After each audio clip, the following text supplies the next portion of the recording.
us again. We're here to invade your home, and you can listen to us on Street Scene Power Hour. My name's Greg Roten, and our co-hosts Rick Guerrera and John Lesaganish. Hello, everybody, and we are happy to be with you again. And we do have a special guest, since we've had Carl Slagle on a couple times. His counterpart, you might recognize the voice, but you really don't recognize the face unless you're watching the YouTube broadcast. Jim Gahagan from Car Care, so Car Talk. So we'll get to you in a minute, Jim, and you can join in on any of the conversations you have here. But we're going to go around horn, see what's going on. I know things are really wrapping up fast, and we've been lucky with weather. I know Lowellville was going to have their trick or treat and I think it got postponed because of weather. So I think maybe it was this past Monday, which is the 21st of October. So hopefully that went well for them. Rick and I did something very special, and very special. Yeah, I'll let Rick get into the details, but it was something that the whole car community can support this man. Mm-hmm. So go ahead, Rick. I'll let you take it away from here. Well, we did a parade, they called it, for Joe Secca. Joe Secca. If you don't know Joe is the man for Cruising Times magazine. He takes, I think he takes all those photos for them, and he's all over it. Every car show you go to, there's Joe. Hi, Joe. Every weekend he's out doing something. Oh, everywhere. He's all over the state. And we've had him on our show a few times, and then I guess he had the little problems with his heart. No, a big problem with his heart. And then he had heart surgery, and then I don't know if he have an infection or something, or some problem. He had some complications from the heart surgery. Let's put it that way. Yeah, and then so he's been down for quite a while now, and he's in a home. Remember the name of that home? It's in North Lima, Hampton Woods. It's Hampton Woods up in Poland. Yeah. And he's been mentally not too good either, so we understand. So what happened, John? What was his name? Tracy, and I can't think of his name now. Yeah, I can't. It slips me from right now. But they pulled a parade together. They did something real quick and pulled a parade together. And they said, okay, everybody's going to meet at the First National Bank up there in North Lima. Mm-hmm. And they were hoping that they get some people. And boy, oh boy, we had what I think 75 to 100 cars. Yeah, 75 to 100 cars. We cruised down to the home, and they had Joe sitting outside, and everybody cruised by him, beeped the horn, waved to him and everything. And he was like so happy. And I guess he doesn't have much family up here. He's got a daughter who's down in Florida, and that's all he's got. And I guess he was kind of lonely there, really. A home would be lonely, especially when you're out on the road all the time, and, you know, doing stuff you love. And then I feel bad. I feel really bad for the guy, and it could happen to us one day, But no, we're all going to get to that point. But keep Joe Secca in your prayers. And if he doesn't get many visitors down there. And honestly, I didn't even know he was in rehab either. So he wasn't getting many visitors. Hope he gets more. But Joe, if you're watching or listening, we're all for you. We need you back. The last time go ahead. We need you back. Get better. Come out to the car shows with us. We need your photography. We need you back in this car scene. So last time I saw him was a couple of months ago, and he said, I'm going to go in for this heart surgery. And that was it. I didn't hear anything after that. So, yeah. So I just feel, and then he sprained his ankle or something. He fell and sprained they were. What the story was he was doing some rehab, walking in that, but he twisted his ankle real bad. Mm-hmm. So that kind of set his mood a little bit backwards. Mm-hmm. But you know what? From the car community, he's at Hampton Woods in Poland, up down on Western Reserve. Send him a card. Maybe even go visit him. He could use the cheering up right now. So from all his our car enthusiasts, we can support him that way. So it was Tracy and Jason Orwell who put it on. That's it. Mm-hmm. Yeah. Okay. Jason's got that really cool. What is it? 34 Chevy. Oh, yeah, that's really cool. Yeah, there was a ton of cars there, and there was a few I've never seen before. Yeah, Did you see that? They were all over the place. In fact, Jay said he got some calls in the morning from some people out in Canton, Akron area, and they come in from there. Yeah. Well, Joe's a pretty well known guy. He's been around. And anything in cruising times, any of this, except for some last year when he was having some trouble, all the photos in cruising times of his. So as far as I know, I could be wrong, but I think the majority of them are from him. So, but wish him well. We'll keep our community here posted on what's going on. John, what's going on with you in your neck of the woods? Well, been somewhat busy, but before I get into talking about me, I mean, it just shows the car community how it gets together, and you just put out the word, and guys that are involved, how, and you guys said 75 to 100 cars show up on a spur of the moment type cruise and give Joe his support. And it also, I don't think people realize what goes into, doing, cruising times or even doing this podcast, or our guests, what goes into a car show. You just don't turn on the Zoom and start talking. It's involved. And to take all those photos, and I've been watching Cruising Times since, I didn't even think it was more local. I thought it was some West Coast type. Oh, yeah. It's a good publication. It's really nice. It's a great publication. So I wish Joe the best of luck. Even when you have family, a nursing home or a rehab home isn't, they do what they can, but it's not home. So it was really cool. Everybody was really calm. Nobody was burning tires or basically revving up their engines or anything. They were really good. And, I felt really proud to be part of it, Yeah, and it does. It gives you a feeling of pride. But so good luck, Joe, and like Greg and Rick said, if you guys can, drop them a card or send them a card, that's not difficult to do. Go ahead and do that and get up his spirits. As for me, I actually drove a little bit past Medina a few days ago, looking at our guests will find out, and these guys know what type of guy I am. I looked at a Corvair. It's not your biggest muscle car, but it was kind of a cool ragtop Corvair. What I'm finding, it was kind of neat. It was, and again, it's one of those cars that, I had the bigger cars and they're great, but I got a garage in the back that ain't that big, and I like cars that I could shoehorn in back there and kind of work on, and so the Corvair I was looking at a couple Corvairs, drove a little bit past Medina.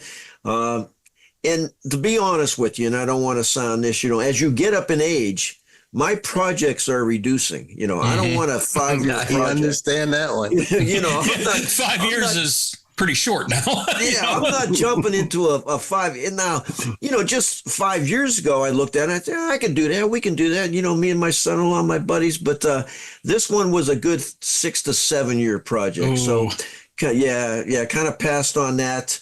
But those are air cooled, aren't they?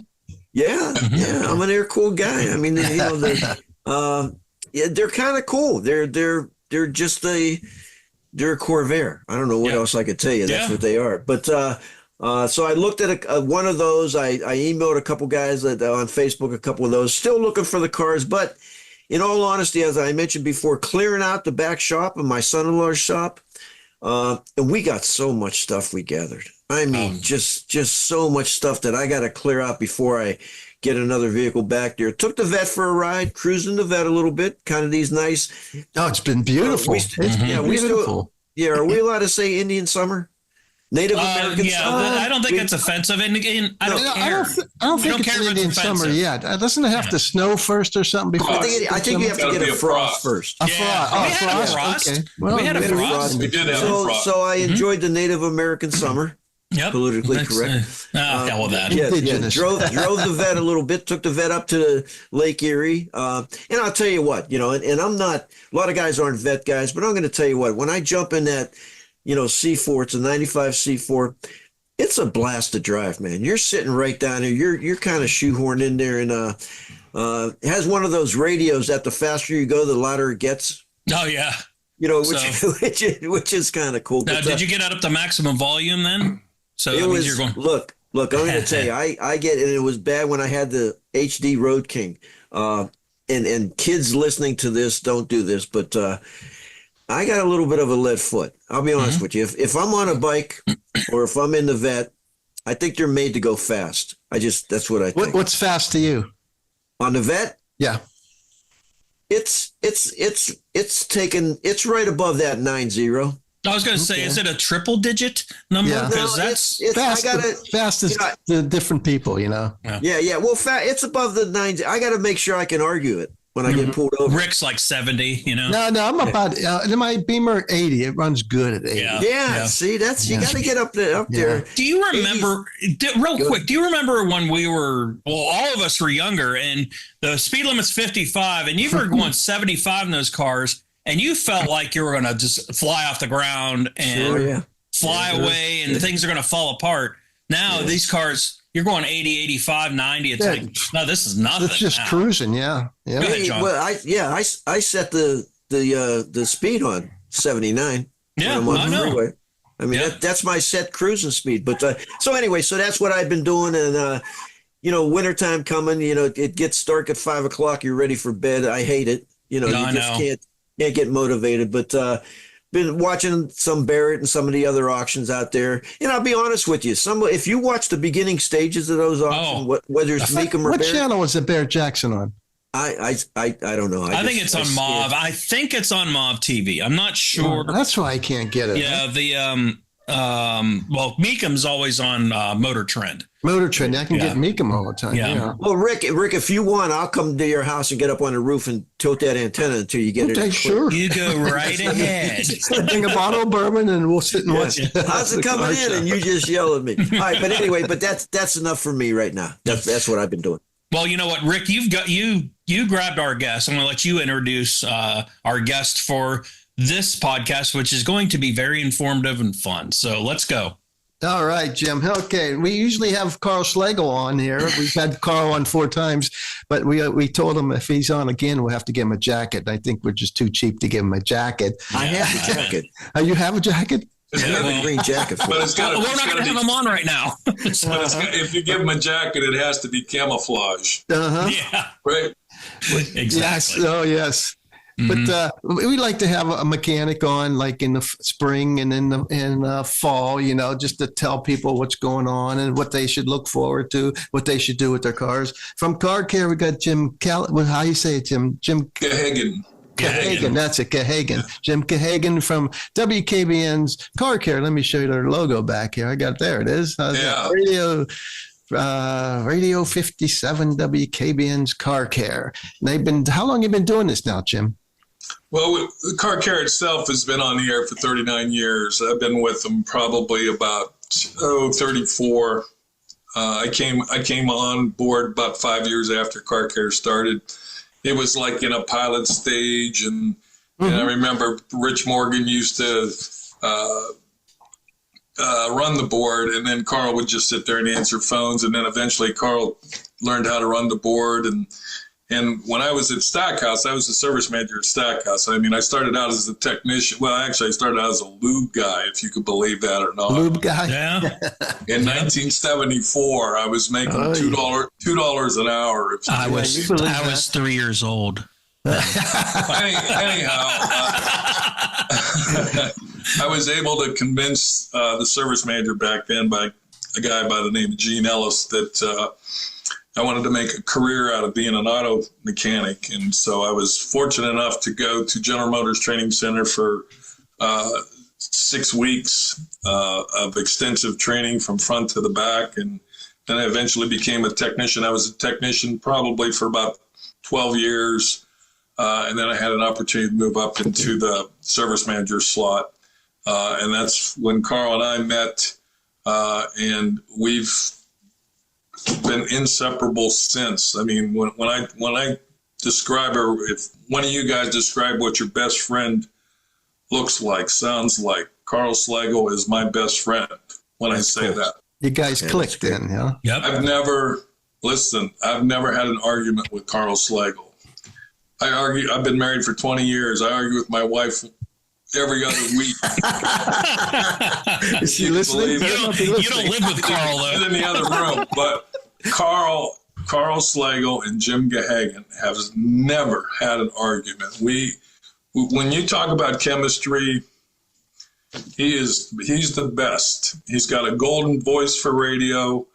I think I'd like to think that I have a part of it, but he's helped me a long time getting to where we are. We've got a very, I think, probably one of the best car shows on the air out there. I mean, you can tell. Hey, wait a minute. You're talking about street scene. You're kind of competing now. Let's cut this guy off here. You know what? I'm kidding. I'm just joking. You know what, Greg? I never look at street scene as competition. No, we're not. I believe it or not, I think you guys run one of the most organized car shows, best car shows around. You guys do a fantastic job. So we don't even look at people that, we're all partners in this. Yeah. In this crazy world of cars and bikes. We all love it together. We all love it. That's it. Right. Sorry. Right. And people will look at Carl and me and say, well, what makes car care popular? I think what we do at Car Care is we take care of our sponsors, number one. Not only do we take care of our sponsors, we spend our own money at our sponsors. So it's easy for us to do a commercial about Cyclone TNT or a commercial about Kenny Sherrill's Tune-Ups Plus. The guy works on my vehicle. Mm-hmm. Okay. I'm too old to work on my own vehicle, so I have to pay somebody nowadays. But Kenny's been a sponsor on our show probably for about 3 to 4 years. His business has tripled. So that's good. In a way, our sponsors are getting taken care of. I remember when Cyclone signed up, I was still at Stackhouse. I was at Stackhouse for 25 years, and then I was at Stadium GM for 15 years. So I've been in the car business for 40 years. But when Cyclone signed up, it was a 13-week deal, and I think that was 30 years ago. Yeah. They've been with us ever since. And you guys are the car guys also. When people get their interiors done, where do they get it done at? That's all we hear. They're the best. They're the best. They're awesome. They do awesome work. There's a lot of places that do work, but I think I hear most about TNT. Yeah. Cyclone. So Jim, we had Tim on before. Remember? Oh, yeah, he's been a guest. Jim, you mentioned and before I comment on what you mentioned, I'm a semi picker, so I used to do a lot of garage sales and Saturdays and all that. And I used to get up early just to listen to you guys. Is that right? Believe me, I'm just not blowing smoke. But and here's what was interesting and why I listened. I think it was twofold. Number one, I learned a lot from you guys, even though I turned a lot of wrenches. But I kind of got, and this is strange. I was glad to see other people having problems with their cars. I thought, well, boy, thank God, it's not just me. Misery loves company. Yeah.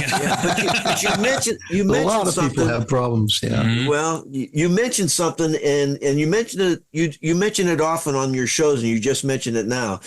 When you take your car to get fixed at Tune-Ups Plus by another mechanic, and you're more than knowledgeable and capable of fixing your cars, guys would ask me, I tell them I went and got an oil change or I had this done. They go, well, why don't you do it yourself?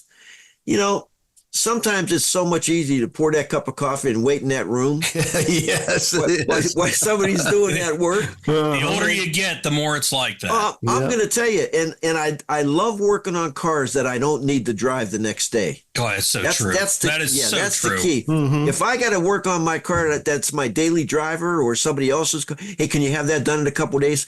I don't work like that. So it's just, the fact that you use your sponsors and you use your sponsors. I know that you had work done down at Cyclone. You had the heated seats, the toner covers put on. That's powerful when you do that because you could talk firsthand on their services. It's so, we don't have, I remember people say, what do you have? Do you have a sheet or a cheat sheet you read off? It's like, we don't have. What are you talking about? We don't have a cheat sheet. I go to Cyclone. I get my vehicle fixed at Cyclone. I get upholstery work done at Cyclone. I bought a tonneau cover. I used to drive a Ford pickup truck. I got WeatherTech floor mats. You know what? I support our sponsors because we wouldn't be on the air. You guys know how this business works. Yeah. If we don't have sponsors, we're not on nothing, right? No, you're not going to have anything. You've got to have, you got to make money somehow and you got to be on the air. That's what sponsors are for. And your advertising has to work. No one wants to spend money on advertising. No. That's the last thing they want to spend money on is advertising. But if your advertising works, I don't know if you guys remember Ralph Sandy from Sandy's Auto Body. Yes. Oh, yeah. Mm-hmm. Ralph and I were good friends for a long time. So he calls me up one time. He says, I want to advertise on car care. And I said, okay. I said, you got to be patient. Number one, it's not going to work right away. You got to give it some time, Ralph. I go, where are you advertising now? He says, I'm advertising at Bellaria on Youngstown Pole Road man. Placemat. No, that don't work. Okay? I'm sorry. Yeah. So that's how he used to advertise. So about a month after he's on our show, he goes, you would not believe it. It's almost like someone turned a switch because we've got more work now than we know what to do with. So we have an obligation to our sponsors. We have an obligation to our listeners. Have I ever hung up on anybody? I don't think I know Carl Slagle hung up on one person in 38 years. He hung up on one person. And he shocked me when he did it. I just looked at him and I thought, you just hung up on him, But for the most part, we enjoy what we do. We like callers. We like people. I think here's what happens. I think what goes on, you guys are going to have to clue me in or something, but I think half of our listeners want to know what's wrong with the car. And the other half listeners are playing I think I know what's wrong with this car. Oh, yeah. Right? Yeah. You know what? I do that myself. I got to jump in here. Rick and I were guests on your show. What was that, a couple of months ago? Yeah, right before the Street Scene Car Custom Bike Show. Okay, yeah. And I had myself sitting there thinking, you were talking, I'm like, I just want to jump in and say, I know what's wrong with this car. Right. Because I'm like, no, I got to shut up. It's not my show. So we'll just. We could have. Yeah. But I think that's how our show works. I think half the people want to know something, and the other half are like you, Greg. They're playing I think I know what's wrong with this car. Well, you know what? Before we go, I have a problem with my son's car that I can't figure out, and I'm baffled. So I'm going to need your input on that. But you know what? I want to talk. We were talking earlier, and there's a group of people that are very intimidated on getting their car fixed at shops. And Jim, you've got to go into that because you and Carl did a great thing on helping these people. Go ahead and tell us about it. Yeah, early on in car care, we're both service managers, so we know what you're dealing. We know what people are like when they come in. Okay, and it seemed like women customers are the most intimidated customers possible. Number one, they don't like to get their car fixed. Number two, they never trust anybody that's fixing their cars. So we had to figure out a way how to get women to feel comfortable coming into a service department. So we got 570 to sponsor a women's car care clinic out at the Mahoning County Joint Vocational School. It was really cool the way we did it. I had a customer of mine at Stackhouse that was really good at organizing things. She bought roses, and we put roses on every seat in the auditorium. Oh, yikes. Oh, wow. And we were trying to explain to women that you have to build up a relationship of who fixes your car. First off, you don't want to start out with someone that's going to drop a motor in your car. You may want to get your oil changed, something minor maintenance, just so they get to know you, because nothing's better. And I'm speaking from my experience too. Nothing's better than when you walk into a service department and they go, "Hey, Rose, how you doing today?" You recognize them, you call them out by name, so right away, wow, this guy knows who I am, and it's important, okay? And it's like we were talking earlier. What kind of advertising do I want to do? Okay, I'd rather have word of mouth. Okay, little old lady goes down to the hair salon every Saturday to get her hair done. If I give her good service, how many people do you think she's going to tell in the hair salon, beauty salon? or if she goes and plays bingo, or if she goes to the grocery store, or just think about all the different places that if you give women good service, and I'll take 10 million women to one guy any day of the week, because once you get their business, you will have a customer for life. And they got to find somebody they trust to work on their car, and you build that trust with them. As long as you keep doing the good work, that's all the amount of advertising you really need. Well, right. You got to remember this too. If they never forget. I've been married 54 years. Yeah, I know. They never, ever It's on your marriage card. That's on your marriage card. But here's another thing you need to point out, too, because Kenny Sherrill, and God, I love the guy, because he's got a knack also, okay? When you're dealing with women, you have to take something that's technical and you have to translate it into their language and make it as simple as possible. And Kenny Sherrill is the best. I mean, I've listened to him explain things to women, and I just walk out of his place just shaking my head. Because, and it's not only women either. There's a lot of men don't work on their own cars either, and they don't understand how they work. Especially the modern cars, you don't know what the heck's going on. I don't know how to work on them anymore. It's scary. It's intimidating when you're looking at a transmission replacement or something, How about this, Greg? I'll give you an example. My brother-in-law was in a rental car. You're going to like this one, Rick. He was in a BMW. Okay. He says, I go to change lanes and the steering wheel starts shaking like crazy. I go, really? I go, did you have your turn signal on? He goes, no. I said, but I bet you got lane departure on and you were changing lanes without a turn signal. He goes, you're kidding me. I go, no, I'm not kidding you. I bet you looked at the lane departure's on. It was on. You didn't use the turn signal. What happens when you use the turn signal, Rick? Steering wheel doesn't shake at all because the car knows you're changing lanes. Right? Yeah, that's the first time I got in the car, I was I think it was a Cadillac Escalade. Tell you the truth, it was I borrowed it. Somebody let me use their car. I was driving to Scranton, PA, for whatever reason, and I had it on cruise control, and a car pulled up in front of me, and the thing started slowing down, and I thought, man, what's happening to this car? Brake assist. That's a neat feature. I had no idea, and it kept on doing that, and I thought, I got to make it home. It's not even my car, and it's messing up. But then I realized that. Jim, let me ask you a question. And although and we brought it up just now, the modern cars, you open the hood, you don't know what you're looking at. You don't even know where the spark plugs are. Plastic. You get a piece of plastic, you don't know where nothing is. Yeah. And but there are, and when individuals call your show, and I'm one of those individuals that listen that think I know how to fix it, but I like to hear the other problems though. But when they call the show, are there some areas that you can do in the driveway, work on in the garage? You don't need to take them to the shop? Yeah, sure. But then there's other examples. Yeah. Well, I mean, obviously, you might have heard someone call us, hey, I don't have any heat. I might have a coolant leak or something like that. I mean, changing a hose, you don't got to be a brain surgeon to do that.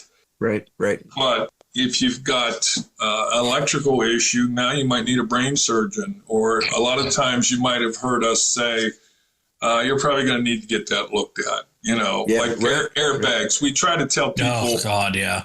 Yeah, we try to tell people, listen, airbags, you can seriously get hurt working on airbags. I went to school on airbags. These things will come out at 180 miles an hour. I mean, is that how fast they come out? Yeah, when you're sitting behind a steering wheel, Generation 1 airbags will deploy at 180 miles an hour. It's fueled by rocket fuel.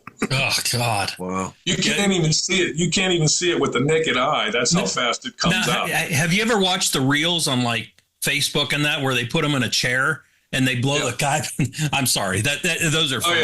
But you're right. I mean, and that's one of the reasons why we don't want people working on airbags. People don't understand that airbags will still deploy even after battery power has been disconnected. You have to wait. I was going to say disconnect the battery before you. They've got a capacitive charge. It'll still blow off. Yeah, they got a capacitive charge and they hold a charge.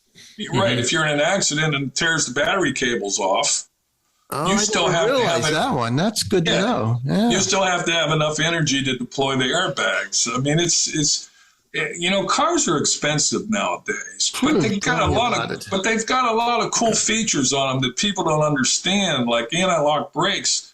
Stop and think about anti-lock brakes for a second. You feel like you're never going to stop. You're standing on the pedal and it feels like you're never going to stop. But guess what you can do? You can steer the car. You can still steer the car, right? That's a good feature there, yeah. You couldn't do that before. So, you mentioned on the cost of cars, and if you think about it, we could put this through some type of formula, what we paid for a car in the 60s, and it lasted, you didn't even get 50,000 miles on them. And you had to get another car, and now you buy a car and you don't need a tune-up to $100,000 or 100,000 miles. Yeah. So the length of the car, what you spend on it, how long you can keep it, maybe it equaled itself out, the price of the car. It has 300,000 miles now, Yeah. Here's an inside joke between Carl and myself. I tease him all the time about this. I don't know how far you guys go back to listen to Car Care, but there was a time where Carl, we used to ask people to mail in postcard when your car hits 100,000. Oh, yeah, I remember that. Yeah. And I tell them nowadays, I said, Carl, you know what? The post office wouldn't be in trouble nowadays if you had that. It's got to be 400,000. Yeah. 500,000. Yeah, you'd thriving with all the postcards, but cars do last a lot longer. Yeah, they cost a lot more, but we're making a lot more. But you know what? Let me touch on that real quick. The products are better. I go back. I've said this 100 times on this show. You go back, and how many cars back in the 70s, 80s, 60s you see sitting on the side of the road, steam coming out of the hood, flat tire, broken fan belts, and that. The products are better. The rubber's better. Everything is better made now, supposedly, but they don't have to worry about it. And you think of all the electronic components, and they work together. They just keep working. They're great until they stop working. Well, yeah, then you're in trouble. Then you're replacing module after module, trying to figure out what's wrong with it. That's what I was, Jim. When you guys first, and you've been doing this for 30 plus years, so we're going back into the early type cars. And there was certain components that would fail on those cars. Now in today's vehicles and the phone calls you're getting, is it more electronic, more computer concerns? It's hard to say. I'm not trying to be difficult, John, but everything on a combustion engine is the same. It takes compression, it takes spark, it takes fuel. So when someone calls into Car Care and we're trying to figure out maybe what his problem would be, if someone like John Lesaganich would call in and say, my car just quit, it won't start, but if I let it sit 10 or 15 minutes, it fires back up. Well, that tells me that the possibility would be you got an electrical failure. In other words, when the temperature heats up, it fails. And when it cools back down, then it works. So you would think something like that could be an electrical problem. Or you got another problem where I mashed the pedal to the floor and it's just starving for gas. Fuel filter, fuel pump. Then you switch over to like a fuel problem.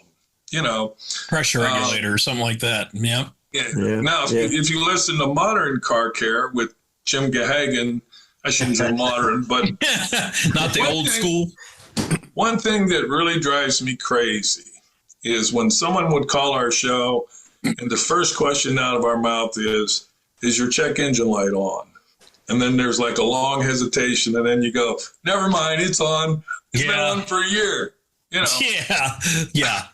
And I myself, I don't like to drive around with any lights on. I just put a TPMS sensor in my Tahoe the other day because my tire light was on.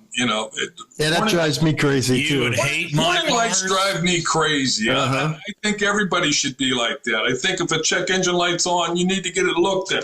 I guess I'm going to have to jump off this podcast because every car I have has lights on the dashboard. And my wife is even like, I'm just like, oh, okay, I kind of know don't worry about it. She's like, and she's learned to ignore it. So I was like, I'll put a piece of tape over it or something. Yeah, Jim, do you ever look at some of, and I know the cars are better, they last longer, 100,000 miles before even a tune up. 200,000 miles is, you still get the value out of the car, 400,000. But did you ever look and think some of these engineers, and you have that big question why they designed it that way? And I'll give you an example. I had a Ford Ranger. Oh, God. I forgot what year it was. It wasn't a new one. It was an older one. But the dome light the dome light wouldn't go off, or one of the lights wouldn't go off. So I pulled the fuse that serviced the dome light, and I'm driving, and it wouldn't shift out of first gear. Yeah. My Ranger did that too. My Ranger was the same way. Somebody said, well, maybe it's the fuse. And I laughed. It was like the Canugo valve when we used to tell guys. I said, a fuse. Come on, it won't shift. It's a transmission problem. But it was the damn fuse. Yeah. That serviced the dome light. What? My Silverado did the same thing. I blew a fuse and it wouldn't shift out of first gear. I'm like, you got to be kidding me. It took me like 2 months to find it because I was, again, not thinking simple. I'm like, transmission's going out, torque converter's done, this is fried. And I'm like, it's the blown fuse. I push, I'm like, oh my God, that was so stupid, So Jim, do you ever question, why they, who engineered that? Who did that? You know what? I remember, you're going to get me in trouble. I remember one time I was a technician at Stackhouse. I was born and bred in an Oldsmobile store. So, Oldsmobiles are close to my heart. Mm-hmm. And so, and we all technicians, we had our own workbench, and so I was doing something to a starter on my workbench, and this customer, happened to come over by me, and he said he was an engineer with Oldsmobile, and I went, "What? You're an engineer?" I wanted to choke someone to choke this guy. He's like, "Get away from me! Get away from me!" Yeah, exactly. But technicians don't like engineers. I can guarantee you that, John. No, especially when, I had a 01 Cadillac STS Seville, had the 4.6 North Star in it. And I'm going to, just say that. At the first, those were good engines. And then they just, When? Anyway, there's only one worse than a North Star. That's the HT 4100. Oh, yeah, that was a 3.64 Cadillac engine if you're an HT 4100. But my North Star, I had to put a goddamn... Oops, sorry. It just gets me fired up thinking about it. I had to put a starter in the thing. And you know where I'm going with this, Jim. It's under the intake. Right. I'm looking, I'm like, where's it? Oh, no. And then after that, the head gaskets blew out in it. I got rid of it. But anyway, go ahead. Yeah, it's... you guys, I mentioned why I got rid of that Alfa Romeo, which I have the shirt on now, the 164 to sedan. I think I had to change a plug-in one time and I had to loosen the motor mount and go through the wheel well. There was a Chevy, they did that too. Oh, yeah. You get a plug. Yeah. Yeah, we have the back, the 3400 with the head cam. I was just reading about this and, we go back quite a ways, all of us. And this is made at our wonderful Lordstown plant, which we miss, but the Monza engine was all aluminum. And I was reading about that and I'd forgotten it was all aluminum and they didn't sleeve it. They put like a Teflon coating so it wouldn't wear out and all the engine blocks would warp. And, I'm like, well, who thought of that? Mm-hmm. Just stuff like that. It's like, that's an engineering failure. I worked almost 5 years at GM in the truck plant. Did you? Yeah. I worked a little over 5 years. I think I got fired 4 times. But the fifth one was a nail in the coffin. So my next question: are you a union man, right? Well, listen, I've always been a union guy. But listen to this. But listen to this. You were a management man, so yeah, I get it. That's okay. I consult now, and all my clients are management. But listen to this. So, 2 things. When I worked out there, and it was, believe me, at 18 years old and going out there and being a motorhead, and working at the truck plant, and I did every job from hanging mufflers to final repair. I loved it. I was in my heaven. But consider this. At the time when there was truck and a car plant out there was a little over 10,000 employees. Okay. Now think about this. The average age, 10,000 people, the average age was 26 years old. Jeez. It was like Woodstock. Yeah. So when guys asked me, you know, what'd you guys build? I said, look, I'm just going to tell you how it was out there. We made the Vega. Yeah. So just Yeah. there. But, Hey, they made my Firebird too. Yeah, I can tell you stories about GM when we're making the vehicles on we would question or cutting corners or doing certain things to get that truck out the plant, and you would think somebody's going to buy this, man. Oh God, that's sad to say. Truck. But no, I loved it out there, and I tell the story that but before I went out there, the best job I've ever had, and it actually went into I started a road service business at one time for a number of years. The best job I had was driving tow truck, Belkin's Tire and Towing. Oh, really? Oh my God, it was. I mean, I got free cars. I hung around with the mechanics. I was underneath the cars. What a learning experience! And if you like the wrench in your hand, what else you want to do? I mean, you know what? When I was a technician, here's what I liked about. This is what I liked about versus what you were doing at the car plant. When you were a technician, when I was a technician at Stackhouse, every time a car come through the door, it was something different.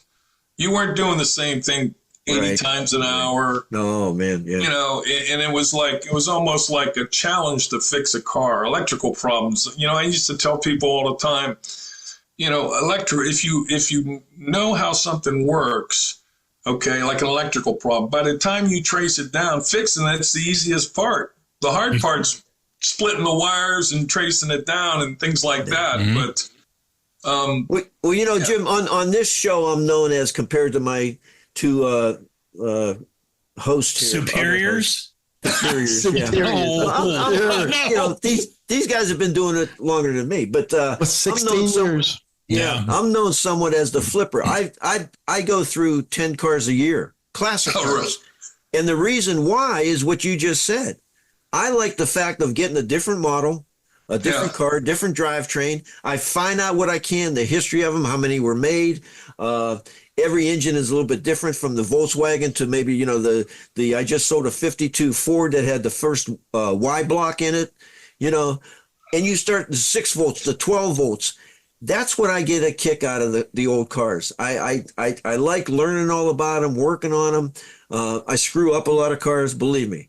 I'll be working on a car, change a piece of equipment to it, and somebody who knows about it would say, you only have to take off 2 bolts versus those 16 you took off. But that's the joy of it. I get a kick out of that.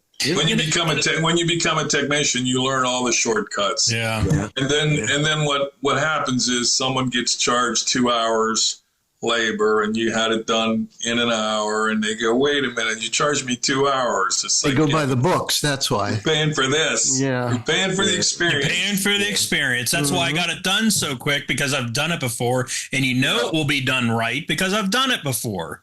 Yeah. And Jim, you mentioned using other shops. When I tell guys the shop that I use, and one of it is a dealership, and they go, well, why would you go? Don't they charge more money? If I find myself a good dealership, a good service manager, and a good mechanic, and I know that if something is messed up, they're going to back it up, believe me, that's well worth it to me. Well, you know what? I always stick up for dealerships a lot. I'm a dealership guy. I was born and bred in dealership, and I'll always try to support a dealership. But a lot of people, the $140, $150 labor, hourly rate. There's a lot of different things that go into that. Special tools, training, they send these technicians to get trained. Okay. And it's a lot different nowadays. People don't understand it, that if that technician's not trained on airbag, you can't submit a warranty claim with his number on it, because number one, he's not trained to repair that. People don't understand that. Okay. That all our technicians in dealerships today, that the dealer spends a lot of money on training, a lot of money on tools. Look at toolboxes nowadays. Oh my God, they're huge. Yeah. If I showed you my toolbox when I was a technician, I had carry it. I had it up on a lower. Yeah, had an upper and lower. When I left Stackhouse, I threw them in the trunk of my car. Now people got to call a rollback wrecker. And yeah, it looks like you could put a bed in some of those. And those are specialized tools that you actually have to have. You know, it's not like the old. You get your fork, your ball bearing fork, and you don't have that anymore. You know. You know what? And it's easy for me to share with you guys, because I enjoyed talking with you guys. We all grew up in the same decade. We didn't have cell phones. We didn't have computer toys. We fixed our own cars. We had motorhead cars. We had cars that were fun to drive. We had cars that we took our girlfriends on dates in, and we'd meet at McDonald's, and we wouldn't do anything, but we'd just sit at McDonald's and look at everybody's cars and what you did in between Monday and Friday on your car. And we lived in the best decade ever, as far as I'm concerned. I agree 100%. And talking about that, I was just talking to a young kid, and even terminologies have changed. And and he asked me something about, can you spin the tires, burn out, and all that? And I said, well, only if I do a rollback. Yeah, I probably didn't know what the hell it was. He says, do a what? I said, do a rollback. I can get them tires lit up if I do a rollback. Had no idea what I was talking about. I think I mentioned fishtail to somebody one time. Now, did you do it?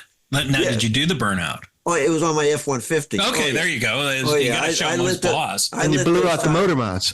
No, I lit those tires. I'll tell you what, and we've talked about this many times. It's amazing what a four-cylinder could put out now. Oh, yeah. I mean, really, the torque and the horsepower on a four-banger compared to the big muscle car V8s years ago. Carl mentioned that too in our last podcast. We talked about it a little bit. Jim, let's get your thoughts on that. How is it that you can get a Hellcat that's got 707 horsepower and you can get a four-cylinder that's got 450 horsepower? What has changed? You said it. It's an internal combustion engine. It all works the same as it always has. What changed? You mean what's changed on newer cars to produce that kind of horsepower? Yes. What has changed to get that power out of them? I think a lot of it's got to do with what we call variable valve timing. Fuel injection's a big part of it. Back in our days when we had a carburetor, you couldn't guarantee that all 8 cylinders were getting the same amount of fuel. But I bet you can guarantee that today. Because when you have fuel injection, it's all precise.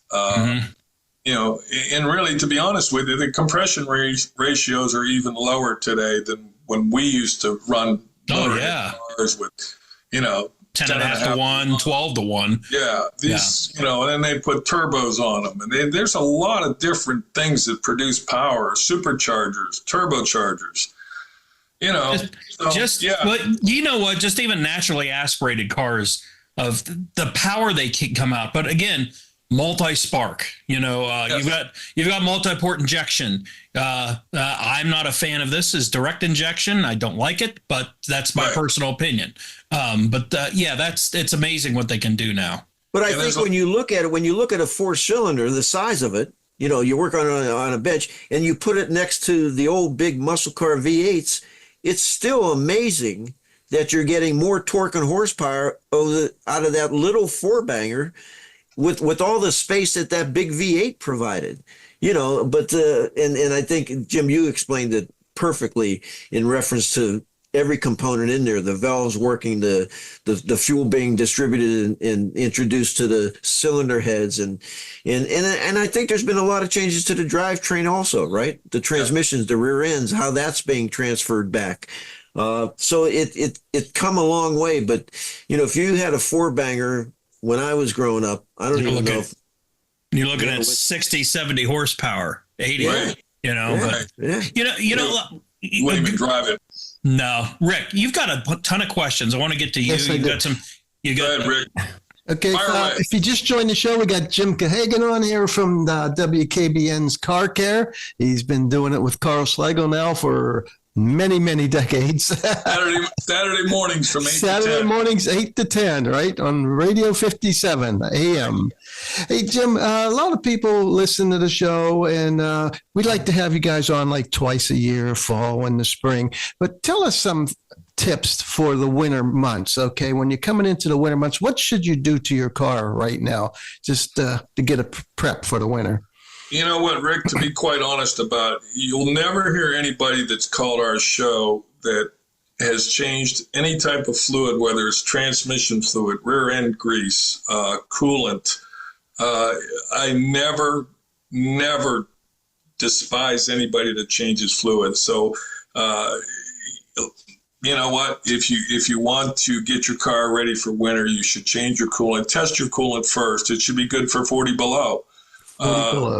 Extended coolant, you know, we went through the Dex, we call it the Dex clog phase, where when air hits Dex cool, it just turns to mud, it clogs up the heater core, clogs up the radiator. So you want to make sure that your coolant protection level was up there. If you're not going to drive it that much, gasoline probably only has a shelf life of about 30 days. That's it. Yeah. So you want ethanol in it. You want to get familiar with stable. You want to add stable to your fuel tank. When do you put that in? Put it in like before winter, and how much gas should you have in your tank with the stable? You know, I don't know if you guys noticed. I used to never fish till Carl Slagle taught me how to fish, and now I've like passed them up because I own a bass boat now. I like to put stable in my bass boat. I'm going to get ready to put it away this Saturday. I've already got stable in my fuel tank. So the directions are on the can, depending on how much fuel, you know, what's the capacity of your fuel tank. I would say follow the directions. Most men do not read the directions. So that's me. Dump it in. You know, I don't. Yeah, if I can leave one thing with you, Rick, twice as much doesn't mean twice as good. Remember that. Okay. You know. But it's better peace of mind because you know you put enough in. That's yeah. Everyone thinks, well, if it calls for one and I put two in, it's got to be twice as good, right? Yes. Yeah. That's just how it works. Huh? Here's one thing that really gets overlooked is a serpentine belt. You know, because a serpentine belt will have cracks in it. It's perfectly normal to have cracks in it. The problem is all the cracks in a serpentine belt are staggered, but when you see them start to line up, in other words, all the cracks are going directly across from each other, get it changed. Because in our heyday, when we had V-belts, you could lose a power steering belt, and what do you got? You just got a car that's hard to steer. Yeah. But when you lose a serpentine belt, you're going to lose everything. Yeah. You're going to lose your alternator. You're going to lose your water pumps. It's going to overheat on you. Battery's not going to charge. Power steering's not going to work. Probably the number one thing that gets overlooked. Should you get those changed like every so many miles? I would recommend at least at every 100,000 miles you need to get it changed. Oh, that's not bad. No. Yeah, that's a lot. That's a lot. How about, let me ask you another question. How about tires? How long do tires last? And how you would have to ask me that, would you? You would have to ask me. Well, I kind of know. I know myself. I just want to throw it out there. One thing I hate to buy for my Tahoe. You know why? Because tires wear. Right? I hate spending money on stuff that wears out. Oh, yeah. And they're expensive, too. Jeez. A good indication, and since Rick drives a vet, or John drives a vet, he'll understand what I'm talking about. Because your tires on your Corvette have a speed rating on it, right? Right, right. And it's a Corvette, so it probably has a very high speed rating, like a V maybe. Am I right? I believe you're right. Yeah. Okay. I believe you're correct. The higher the speed rating, the lower the mileage of the tire. They're softer. Is that what it is? Stickier, yeah. Yeah. All I know, Jim, is when I first picked up the vet, I got a nail into one tire when I was driving it, and this shocked me. And this is probably typical. That one rear tire cost me $450. Yeah. But one tire. One tire. One tire. Yeah. And I thought, well, yeah. So they're expensive, like you said, Rick. The tires are expensive, and you have to get somebody that knows how to mount and work on them when you get on certain tires. But I think the answer to your question, Rick, and I'm not going to try to take it away from Jim, but tires last it depends on the driver, maybe. Mm-hmm. Driving habits have a lot to do with it. Tire rotation. If you rotate alignment. How often should you rotate your tires there, Jim? Every 7,500 miles. Like an oil change. Like how often you get your oil change? I changed mine at 7,500. I used the. Are you using synthetic? Synthetic, yes. Yeah. Synthetic 7,500. If you're conventional like me, my old, I used to have an old truck. I tried using synthetic oil in my truck and started burning oil. It's like, what the hell is this? It's a little bit looser. I go back to conventional oil and I solve my oil burning problem. So, Jim, I know it was either you or Carl. When I used to get these older cars, and you were against this, I believe. If I'm wrong, correct me. I used to always do the engine flush. I would put that engine flush. I did it. I just thought in my mind, I was cleaning out an engine that I didn't know how was taken care of in the past. Yeah, I'm against it.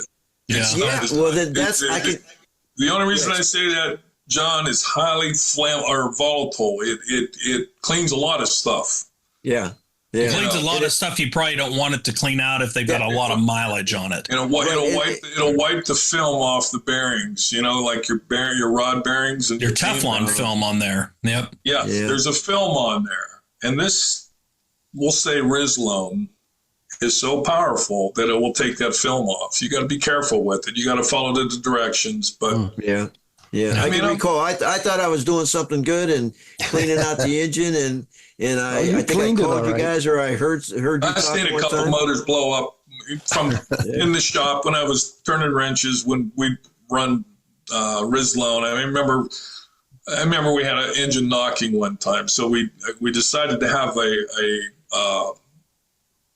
some kind of a bet how long this motor would last. So in order to enhance the bet, we put Rizlone in it to see, and you had to predict how long this motor would last before a rod would come through the side of the block, and then whoever got closest to it won the money and stuff. So, well, we used to use that for fun.